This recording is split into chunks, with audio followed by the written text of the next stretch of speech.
et bonne année à tous les membres de l'association Heraldica et à tous leurs sympathisants. Je souhaite que cette année paire soit favorable aux blasons, aux armoiries, à l'héraldique, qu'elle nous permette de résoudre un certain nombre de problèmes en suspens, par exemple celui de l'origine des armoiries, dont je viendrai parler au mois de janvier,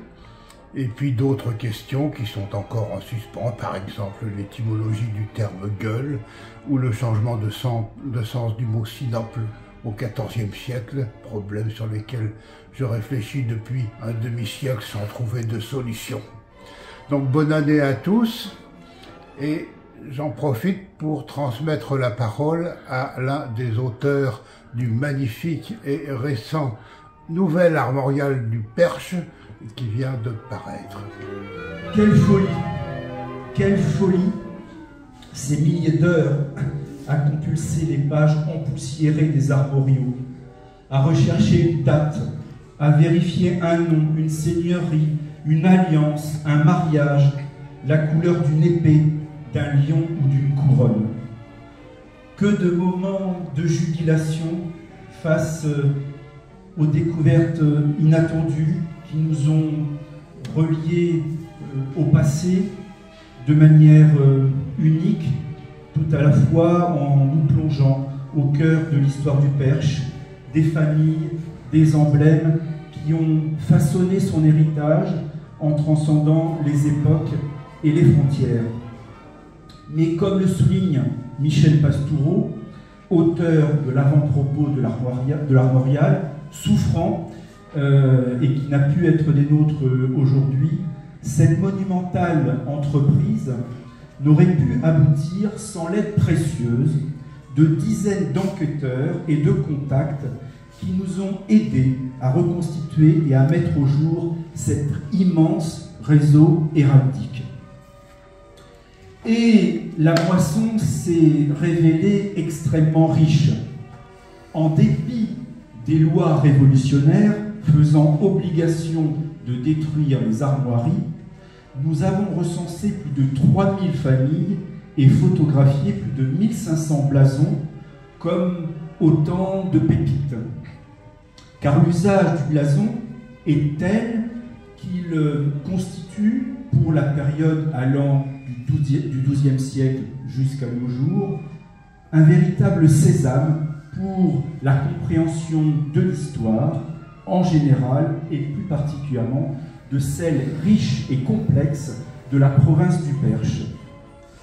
En commençant notre enquête, nous avons très vite compris que nous avions là une des clés en quelque sorte de l'histoire locale. Ce projet qui a grandi entre nos mains avec une passion commune pour l'histoire et le patrimoine n'aurait effectivement jamais vu le jour sans l'engagement, la connaissance et l'expertise d'un vaste réseau de chercheurs.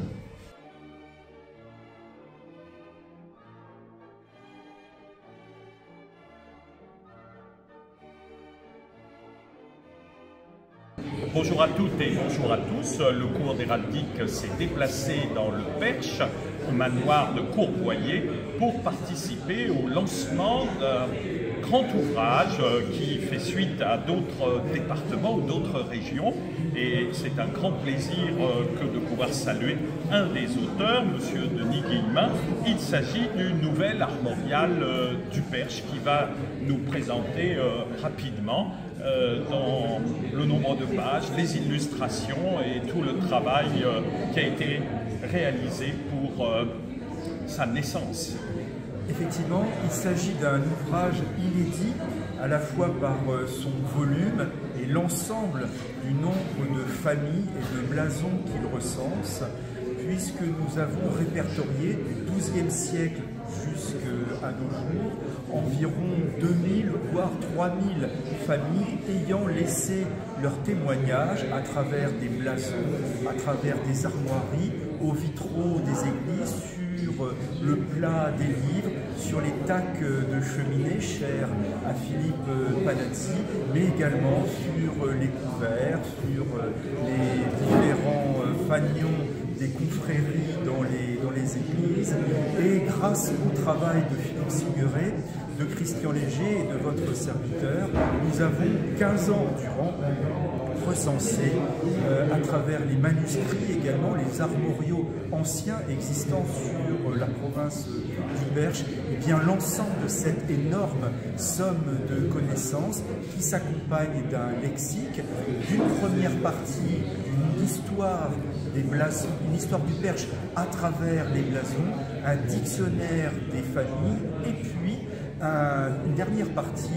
qui est consacrée à la localisation des blasons dans chacune des communes, autrement dit anciennes paroisses, qui composaient les 200 paroisses donc, du Perche sous l'Ancien Régime. Bien entendu, plusieurs sources importantes et plusieurs érudits se sont mobilisés autour de la rédaction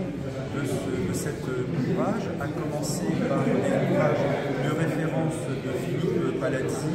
et puis de Michel Pastoureau qui signe l'avant-propos de cet ouvrage que nous remercions infiniment de sa contribution.